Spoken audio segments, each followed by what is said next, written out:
जय श्री राधे कृष्ण। आप सभी का आपके अपने YouTube channel VK Mishra present में बहुत बहुत स्वागत है। आइए आज आप सब जानेंगे वर्ष 2023 कार्तिक मास शुक्ल पक्ष देवउठनी एकादशी व्रत के शुभ मुहूर्त के बारे में, पारण समय के बारे में, व्रत के नियमों के बारे में, महत्वों के बारे में और खासकर इस दिन भगवान विष्णु को जो कि किस वस्तु का भोग लगाना चाहिए, भगवान को क्या वस्तुएं अर्पित करनी चाहिए, इन सबों के बारे में जानेंगे और फिर सुनेंगे देवउठनी एकादशी व्रत की कथा। इस बार देवउठनी एकादशी का व्रत जो कि 23 नवंबर 2023 दिन गुरुवार को किया जा रहा है। आप सभी भक्तों को देवउठनी एकादशी व्रत की ढेर सारी शुभकामनाएं। आप सभी के जीवन में लक्ष्मी नारायण की कृपा से आप सभी को सभी प्रकार के सुख और समृद्धि की प्राप्ति हो। कार्तिक माह के शुक्ल पक्ष की एकादशी को इसे देवउठनी एकादशी, प्रबोधिनी एकादशी, देवोत्थान एकादशी आदि नामों से जाना जाता है। जो भी भक्त सच्ची श्रद्धा के साथ, नियम और निष्ठा के साथ देवउठनी एकादशी का व्रत करते हैं तो इस व्रत के प्रभाव से जो कि 1000 अश्वमेध यज्ञ का फल प्राप्त होता है और इस व्रत को रखने वाले को जो कि 100 राजस्व यज्ञों का फल प्राप्त होता है। एकादशी का व्रत जो कि सभी प्रकार के पापों को नष्ट करने वाली है। प्रत्येक माह के कृष्ण पक्ष और शुक्ल पक्ष की एकादशी तिथि के दिन एकादशी का व्रत किया जाता है। इसे एकादशी या 11 व्रत के नाम से जाना जाता है। एकादशी का व्रत जो कि भगवान श्री कृष्ण को अति प्रिय होता है। जो भी भक्त सच्ची श्रद्धा के साथ एकादशी का व्रत धारण करते हैं तो इस व्रत के प्रभाव से व्यक्ति के पाप और ताप नष्ट होते हैं और जब व्यक्ति के पापों का नाश होता है तभी उनके पुण्य उदित हो पाते हैं। उसके बाद ही सांसारिक सुखों की प्राप्ति हो पाती है और अंत में फिर भगवान विष्णु के धाम की प्राप्ति होती है। इस व्रत को रखने वाले के जो कि जन्म जन्मांतर के पाप क्षीण हो जाते हैं तथा पुनर्जन्म का संकट समाप्त हो जाता है। भूत प्रेतादिक बाधाएं जो कि नहीं रहती है। तो आइए जानते हैं देवउठनी एकादशी व्रत के शुभ मुहूर्त और पारण समय के बारे में और इसके बाद फिर देवउठनी एकादशी व्रत के महत्व के बारे में और फिर सुनेंगे कथा। एकादशी तिथि प्रारंभ समय जो कि 22 नवंबर 2023 दिन बुधवार रात्रि 11:06 और एकादशी तिथि की जो समाप्ति है वह 23 नवंबर 2023 दिन गुरुवार को रात्रि 9:04 पे।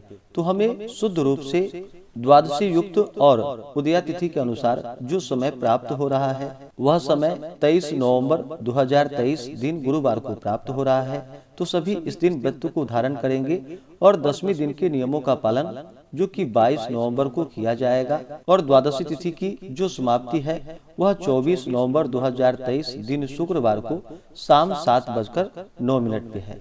इस व्रत का पारण 24 नवंबर को सुबह 6:51 से सुबह 8:57 तक एकादशी व्रत का पारण जो कि 24 नवंबर को शुक्रवार के दिन किया जाएगा। एकादशी व्रत का जो पारण किया जाता है वह हरिवासर समाप्त होने के बाद करना चाहिए। हरिवासर का समय द्वादशी तिथि का पहला चौथाई का हिस्सा वह समय हरिवासर का होता है। 1/4 हिस्सा छोड़ करके उसके बाद व्रत का पारण करना चाहिए। तो व्रत का पारण 24 नवंबर को पारण का समय सुबह 6:51 से सुबह 8:57 तक व्रत का पारण किया जाएगा। एकादशी तिथि के दिन 23 नवंबर को जो सूर्योदय का समय है वह समय सुबह 6:20 और सूर्यास्त शाम 5:08। राहु काल का जो समय होगा दोपहर 1:05 से दोपहर 2:26 तक होगा। राहु काल समय के दौरान कोई भी शुभ कार्य या नया कार्य नहीं करना चाहिए, यह लाभप्रद नहीं होता है। और 24 नवंबर को जो राहु काल का समय है वह समय सुबह 10:23 से सुबह 11:45 तक है। इस बार जो कि सर्वार्थ सिद्धि योग बन रहा है एकादशी तिथि के दिन शाम 5:16 से अगले दिन सुबह 6:26 तक सर्वार्थ सिद्धि योग बन रहा है। देवउठनी एकादशी का व्रत जो कि कार्तिक माह के शुक्ल पक्ष की एकादशी तिथि के दिन किया जाता है। भगवान विष्णु जो कि 4 महीनों के लिए चतुर्मास में योग निद्रा में चले जाते हैं और देवउठनी एकादशी के दिन जागृत होते हैं। इस दिन देवता का जो कि प्रबोधन किया जाता है। एकादशी की शाम के समय में भगवान विष्णु को जगाना चाहिए और पूरे विधि विधान के साथ पूजन करना चाहिए। बहुत से जगहों पर जो कि एकादशी की शाम को जो कि तुलसी विवाह संपन्न करते हैं और विशेष करके द्वादशी तिथि के दिन तुलसी विवाह भगवान शालिग्राम स्वरूप के साथ करवाया जाता है। वैसे एकादशी से लेकर के पूर्णिमा तिथि तक आप कभी भी तुलसी विवाह संपन्न कर सकते हैं। जो भी भक्त एकादशी का व्रत करते हैं उन्हें एकादशी व्रत के लिए जो कि दशमी के दिन से व्रत में नियमों का पालन करना चाहिए। दशमी तिथि के दिन सूर्यास्त होने से पहले ही शुद्ध और सात्विक आहार ग्रहण कर लेनी चाहिए। इसके बाद दांतों को अच्छे प्रकार से साफ कर ले। ध्यान रखें दांतों में कोई अन्न का रेशा ना होने पाए, इस बात का ध्यान रखना चाहिए। दशमी की रात्रि भगवान विष्णु और एकादशी व्रत का स्मरण करते हुए सोना चाहिए। ब्रह्मचर्य का पालन करना चाहिए। एकादशी की सुबह ब्रह्म मुहूर्त में उठ करके नित्य क्रियाओं से निवृत्त होकर के गंगा नदी में स्नान करना चाहिए। देवउठनी एकादशी के दिन जो कि गंगा नदी में और तीर्थों में स्नान आदि करने का बड़ा ही विशेष महत्व माना गया है। इस दिन जो कि स्नान के लिए इलाहाबाद, हरिद्वार, बनारस, मथुरा आदि तीर्थों में स्नान करना चाहिए और दान पुण्यों का कार्य करना चाहिए। इससे इस व्रत का जो कि कई गुना पुण्य फल बढ़ जाता है, हजारों गुना महत्व बढ़ जाता है और इससे जन्म जन्मांतर के पाप भी छिन्न हो जाते हैं। एकादशी के दिन जो कि दिन रात्रि उपवास रहते हुए व्रत को धारण करना चाहिए। तो इस दिन जहाँ तक हो सके तीर्थों आदि जगहों पर स्नान करें। वहाँ पे स्नान ना कर पाए तो घर के नहाने के पानी में ही थोड़ा सा गंगा जल मिला करके स्नान करना चाहिए। शुद्ध वस्त्र धारण करके व्रत का संकल्प लेना चाहिए। भगवान विष्णु से प्रार्थना करनी चाहिए कि हे भगवान विष्णु, हे माता लक्ष्मी, हे भगवान श्री कृष्ण, आज मैं देवउठनी देव प्रबोधनी एकादशी का व्रत करने जा रहा हूँ या करने जा रही हूँ। इस प्रकार से भगवान से प्रार्थना करनी चाहिए कि यह व्रत मेरा निर्विघ्न पूरा हो और हमें पुण्य फलों की प्राप्ति हो। आप हमें आशीर्वाद प्रदान करें। इस प्रकार भगवान से प्रार्थना करें। आपके मन में जो भी इच्छा हो, जो भी कामना हो, वह भगवान विष्णु भगवान श्री कृष्ण से कहें। और इस दिन जो कि सुबह और शाम के वक्त भगवान का पूरे विधि विधान के साथ पूजन करना चाहिए। एकादशी की शाम को जो कि भगवान विष्णु का प्रबोधन करना चाहिए। इन्हें जगाना चाहिए जो कि ढोल, मृदंग आदि बजाते हुए, शंखों की ध्वनि करते हुए भगवान को जगाना चाहिए और पूरे विधि विधान के साथ इनका पंचोपचार या कुटसोपचार पूजन विधि के द्वारा भगवान का पूजन करना चाहिए। इस दिन विशेष प्रकार से भगवान को ईख, अनार, केला, सिंघारे का फल जो कि अर्पित करनी चाहिए और उसे प्रसाद के रूप में ग्रहण करना चाहिए। तो यह अनंत गुना पुण्य फलदायी माना गया है। इस प्रकार से भगवान का पूजन करके जो भी तुलसी विवाह करते हो एकादशी के दिन वो तुलसी विवाह संपन्न करे, नहीं तो आप द्वादशी तिथि के दिन जाकर के तुलसी विवाह संपन्न करें। एकादशी की रात्रि जहाँ तक हो सके जागरण करते हुए समय को व्यतीत करना चाहिए और अगले दिन जाकर के द्वादशी की सुबह स्नान करके शुद्ध वस्त्र धारण करके भगवान का पूजन करे, भगवान की आरती करे और फिर ब्राह्मणों को भोजन करवाए, ब्राह्मणों को दान और दक्षिणा दे। समय के अनुसार फिर व्रत का पालन करना चाहिए। इस प्रकार व्रत को धारण करने से भगवान विष्णु अपने भक्तों पर अति प्रसन्न होते हैं, अपने भक्तों के सभी प्रकार के पापों को नष्ट कर देते हैं तथा सुख और समृद्धि का आशीर्वाद प्रदान करते हैं। अब आइए सुनते हैं देवउठनी एकादशी व्रत की कथा और इसी में ही महत्वों के बारे में बतलाया गया है। खास करके भगवान विष्णु को क्या चढ़ाना चाहिए, क्या अर्पित करनी चाहिए, इन सबों के बारे में बतलाया गया है। अगर आप सब एकादशी व्रत के उपलक्ष्य में ब्राह्मण दक्षिणा, अन्नदान, वस्त्रदान, गौदान आदि के लिए देना चाहते हो तो आप अपने श्रद्धा और सामर्थ्य के अनुसार हमें डिस्क्रिप्शन में जाकर के वहां से गूगल पे, फोन पे या अकाउंट नंबर के माध्यम से आप अपने श्रद्धा और सामर्थ्य के अनुसार हमें ब्राह्मण दक्षिणा प्रदान कर सकते हैं। तो आइए सुनते हैं देवउठनी एकादशी व्रत की कथा। तो बोलिए प्रेम से भगवान विष्णु की जय, माता लक्ष्मी की जय, भगवान श्री कृष्ण की जय, सर्वदेवी देवता की जय। कथा के अनुसार एक बार ब्रह्मा जी ने कहा कि हे मुनि श्रेष्ठ, गंगा जी तभी तक पाप नाशिनी है जब तक कि प्रबोधनी एकादशी नहीं आती। तीर्थ और देवस्थान तभी तक पुण्य स्थल कहे जाते हैं जब तक प्रबोधिनी का व्रत नहीं किया जाता। प्रबोधिनी एकादशी के व्रत से 1000 अश्वमेध एवं 1000 राजसु यज्ञ करने का पुण्य फल प्राप्त होता है। ब्रह्मा जी के ऐसे वचन को सुनकर नारद जी ने कहा कि हे देव, एकादशी में एक बार भोजन करने या न करने का क्या फल होता है? ब्रह्मा जी ने कहा, शाम को भोजन करने वाले के 1 जन्म की, रात्रि को भोजन करने वाले के 2 जन्म की और पूर्ण व्रत करने वाले के 7 जन्म के पाप नष्ट होते हैं। महान दुर्लभ एवं अप्राय वस्तु भी इस प्रबोधिनी एकादशी व्रत के पुण्य प्रभाव से निस्संदेह प्राप्त होता है। ब्रह्मा जी ने कहा कि हे नारद, विधि एवं श्रद्धा तथा भक्ति के साथ किया हुआ थोड़ा सा अल्प पुण्य भी महान होता है। प्रबोधिनी एकादशी व्रत के संकल्प मात्र से ही 100 जन्मों के पाप नष्ट हो जाते हैं। प्रबोधिनी में रात्रि में जागरण करने से आगे वाले 10,000 जन्मों के पाप भी नष्ट हो जाते हैं और 10,000 जन्म पूर्व के पितर विष्णु लोक को जाते हैं। यज्ञ और तपादि से भी दुर्लभ एवं अक्षय फल इस एकादशी का व्रत करने वाले से प्राप्त होता है।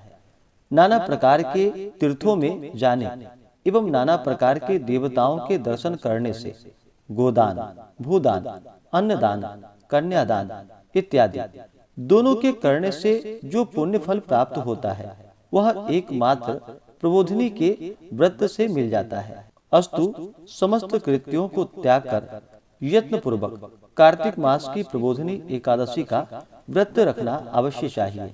इस व्रत को करने वाला ज्ञानी, तपस्वी और जितेंद्रिय होता है, क्योंकि यह एकादशी श्री विष्णु जी को अत्यंत प्रिय है। अस्तु, इसको धारण करने वाला आवागमन के चक्कर से मुक्त हो जाता है। इससे कायिक, वाचिक एवं मानसिक सभी पाप नष्ट हो जाते हैं। एकादशी में भगवान नाम पर किया हुआ दान, पुण्य और शुभ कार्य अटल और अक्षय होता है। इस व्रत के करने वाले पर भगवत कृपा होती है और वह विश्व में विस्तृत हो जाता है। जीवन के समस्त पापों को यह हरि प्रबोधिनी नष्ट करती है। इसके व्रत का पुण्य फल महान और अक्षय है। जो लोग प्रबोधिनी का व्रत कर भगवान विष्णु की कथा को सुनते हैं, उनके समस्त पाप नष्ट हो जाते हैं। कार्तिक की प्रबोधिनी एकादशी का व्रत कर भगवत कथा सुनकर ब्राह्मण को दक्षिणा एवं दान देने से सप्तद्वीप एवं सप्त वसुंधरा दान देने से भी सहस्त्रों गुना अधिक फल होता है। नारद जी ने ब्रह्मा जी से इतनी कथा सुनकर प्रश्न किया कि हे प्रभु, कृपा कर इस व्रत का विधान वर्णन कीजिए। ब्रह्मा जी बोले, 10वीं एकादशी को निद्रा त्याग ब्रह्म मुहूर्त में नित्य कर्म से निवृत्त हो कुआं, तालाब अथवा नदी में स्नान कर भगवान का स्मरण करे कि मैं आज एकादशी का व्रत रखकर भूखा रहूंगा। आप मेरे एवं मेरे संकल्प की रक्षा कीजिए। इस प्रकार संकल्प कर व्रत रख विष्णु भगवान की समुचित पूजा कर भगवान के समीप भजन एवं कीर्तन करे तथा रात को जागे। कंजूसी को छोड़कर नाना प्रकार के सुगंधित पुष्पों एवं सुस्वादु फलों से भगवान का पूजन करे। शंख द्वारा भगवान को अर्घ्य दे। अगस्त पुष्पों द्वारा पूजन करने वाले एवं बिल्व पत्रों से पूजन करने वाले अनायास ही मुक्ति लाभ करते हैं। कार्तिक मास के शुक्ल पक्ष की प्रबोधिनी नामक एकादशी का व्रत रखकर भगवान का पूजन तुलसी दलों द्वारा करने से सहस्त्र जन्मों के पाप नष्ट हो जाते हैं। कार्तिक मास में तुलसी का पौधा लगाने, उसे सींचने, सेवा करने तथा दर्शन करने मात्र से जन्म जन्मांतर के पाप नष्ट हो जाते हैं। जिनके घर में तुलसी वृक्ष उगता है, पलता है तथा फलता है तथा फूलता है, उसके कुल में जो उत्पन्न हो गए और जो हैं एवं जो होंगे वे समस्त विष्णु लोक के वासी होंगे। कदम्ब पुष्पों द्वारा भगवान का पूजन करने वाले यम यातना को नहीं भोगते, क्योंकि भगवान विष्णु कदम्ब के फूलों को देखते ही प्रसन्न हो जाते हैं। जो श्रद्धा भक्ति समेत गुलाब पुष्प समर्पित कर भगवान का पूजन करते हैं, वे अनायास ही मुक्ति को प्राप्त कर लेते हैं। और जो मौल श्री और अशोक के पुष्पों को अर्पण कर भगवान की पूजा और ध्यान करते हैं, वे संसार में जब तक सूर्य और चंद्रमा अवस्थित है तब तक शोक रहित हो आनंद पूर्वक निवास करते हैं। श्वेत एवं लाल कनेर पुष्पों द्वारा पूजा करने वाले से भगवान अत्यंत ही प्रसन्न होते हैं। तुलसी दल द्वारा भगवान की पूजा करने वाले से भगवान सहस्त्र गुना अधिक प्रसन्न होते हैं। जो प्रयत्नशील प्राणी शमी पत्रों द्वारा इस एकादशी में भगवान की पूजा करता है वह यमराज के पास से मुक्त हो जाता है तथा चंपक पुष्पों द्वारा भगवान की पूजा करने वाला जन्म मरण से रहित हो जाता है। स्वर्ण निर्मित केतकी पुष्पों द्वारा भगवान की पूजा करने से कोटि कोटि जन्मों के पाप नष्ट हो जाते हैं। श्वेत पीत एवं लाल कमल सुगंधित फूल लाकर जो भगवान को अर्पण करते हैं वह श्वेत पीत एवं लाल द्वीपों में वास करते हैं। इस प्रकार भगवान का पूजन कर वह रात्रि जागरण कर प्रातः काल बहने वाली नदी में स्नान कर प्रातः ही समस्त क्रिया वहीं समाप्त कर घर में आकर फिर भगवान की पूजा करे और व्रत की पूर्ति के लिए ब्राह्मण भोजन करा करके और ब्राह्मणों को दक्षिणा दे, मीठे वचनों से उनकी विनय करके प्रार्थना करके उन्हें गोदान करे, अन्नदान इत्यादि दे और उन्हें संतुष्ट करे। भगवान को प्रसन्न करने के लिए ब्राह्मणों को भूयसी दक्षिणा दे, उन्हीं के सामने व्रत को समाप्त कर पारण करे और यथाशक्ति ब्राह्मणों को दक्षिणा दे। रात में कथा सुनाने वाले एवं कीर्तन करने वाले ब्राह्मणों को भी भली प्रकार स्वर्ण युक्त बैलों की जोड़ी का दान करे। धात्री से स्नान करने वाले को दही और मधु दान करना चाहिए। तेल के स्थान में घी और घी के स्थान में दूध का दान करना चाहिए। भूमि पर शयन करने वाले को शैया दान करनी चाहिए। मौन व्रत धारण करने वाले को सोना और तिल दान देनी चाहिए। केश धारण करने वाले को दर्पण दान करना चाहिए। जूता न पहनने वाले को जूता दान करना चाहिए। देव मंदिर में दीपक जलाने वाले को सोने एवं तांबे का दीपक घृत सहित दान करना चाहिए। जो दिन के अंत में रस भोजन करने वाले हैं उनको स्वर्ण एवं वस्त्रालंकार समेत 8 घड़े दान करना चाहिए। यदि पूर्व कथित दान करने की शक्ति न हो तो ब्राह्मणों को वचनों द्वारा संतुष्ट करना चाहिए। चातुर्य मास में त्यागी हुई वस्तुओं के पुनर्ग्रहण करने में उपरोक्त रीति अनुसार दान करना चाहिए। विघ्न रहित चातुर्मास व्रत पूरा करने वाले को संपूर्ण ऐश्वर्य प्राप्त होते हैं और जो व्रत को नहीं पूर्ण कर सकते हैं वह नरकगामी होते हैं। एकादशी व्रत कथा के अनुसार एक राजा के राज्य में सभी लोग एकादशी का व्रत रखते थे। प्रजा तथा नौकर चाकर से लेकर के पशुओं तक को एकादशी के दिन अन्न नहीं दिया जाता था।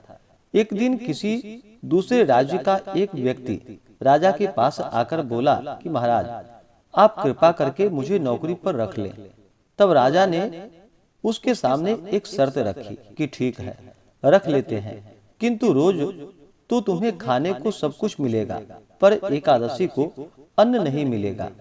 उस व्यक्ति ने उस समय हाँ कर ली, पर एकादशी के दिन जब उसे फलाहार का सामान दिया गया तो वह राजा के सामने जाकर गिड़गिड़ाने लगा और कहा कि महाराज, इससे मेरा पेट नहीं भरेगा, मैं भूखा ही रह जाऊंगा, मुझे अन्न दे दो। राजा ने उसे शर्त की बात बतलाई, पर वह अन्न छोड़ने को राजी नहीं हुआ। तब राजा ने उसे आटा, दाल, चावल आदि दिए। वह नित्य की तरह नदी पर जा पहुंचा और स्नान कर भोजन पकाने लगा। जब भोजन बन गया तो वह भगवान को बुलाने लगा कि आओ भगवान, भोजन तैयार है। और फिर कृपा निधान उसके बुलाने पर पीताम्बर धारण किए भगवान चतुर्भुज रूप में आ पहुंचे तथा प्रेम से उसके साथ भोजन करने लगे। भोजन आदि करके भगवान वहां से अंतर ध्यान हो गए तथा वह अपने काम पर चला गया। 15 दिन बाद अगली एकादशी को वह राजा से कहने लगा कि महाराज, मुझे दुगना सामान चाहिए। उस दिन तो मैं भूखा ही रह गया। राजा ने कारण पूछा तो उसने बतलाया कि हमारे साथ भगवान भी खाना खाते हैं। उसने बतलाया कि हमारे साथ भगवान भी भोजन करते हैं, इसलिए हम दोनों के लिए ये सामान पूरा नहीं होता। यह सुनकर राजा को बड़ा आश्चर्य हुआ। वह बोला कि मैं नहीं मान सकता कि भगवान तुम्हारे साथ खाते हैं। मैं तो इतना व्रत रखता हूँ, पूजा करता हूँ, पर भगवान ने मुझे कभी दर्शन नहीं दिए। राजा की बात को सुनकर वह बोला कि महाराज, यदि आपको विश्वास ना हो तो आप साथ चलकर देख लें। राजा एक पेड़ के पीछे छिपकर बैठ गया। उस व्यक्ति ने भोजन बनाया तथा भगवान को शाम तक पुकारता रहा, परंतु भगवान ना आए। अंत में उसने कहा कि हे भगवान, यदि आप नहीं आए तो मैं यहीं पर नदी में कूदकर अपने प्राण को त्याग दूंगा। फिर भी भगवान नहीं आए। तब वह प्राण त्यागने के उद्देश्य से नदी की तरफ बढ़ा।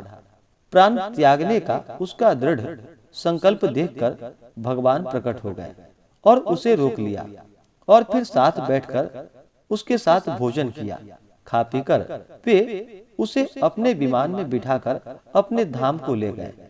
यह देखकर राजा ने सोचा कि व्रत उपवास से तब तक कोई फायदा नहीं होता जब तक मन शुद्ध ना हो। व्यक्ति का मन पवित्र होना चाहिए, शुद्ध होना चाहिए, तभी जाकर के भगवान अपने भक्तों पर प्रसन्न होते हैं। इससे राजा को ज्ञान प्राप्त हुआ। वह भी मन से व्रत उपवास करने लगा और अंत में भगवान की कृपा से उसे स्वर्ग की प्राप्ति हुई। तो बोलिए प्रेम से भगवान विष्णु की जय, माता लक्ष्मी की जय, भगवान श्री कृष्ण की जय, तुलसी माता की जय, भगवान शालिग्राम की जय, सर्वदेवी देवता की जय।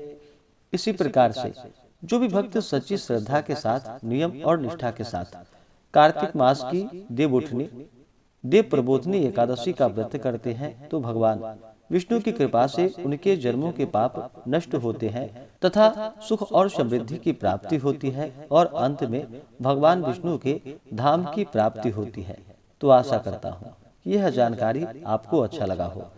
ऐसे ही ज्ञानवर्धक जानकारियाँ प्राप्त करने के लिए चैनल पे अगर आप नए हैं तो चैनल को लाल बटन दबा करके सब्सक्राइब करें, साथ में बेल आइकन घंटी को दबाएं ताकि वीडियो का नोटिफिकेशन आपको समय से मिलता रहे। वीडियो को लाइक करें, शेयर करें। सुखी रहें और स्वस्थ रहें। जय श्री राधे कृष्ण। धन्यवाद।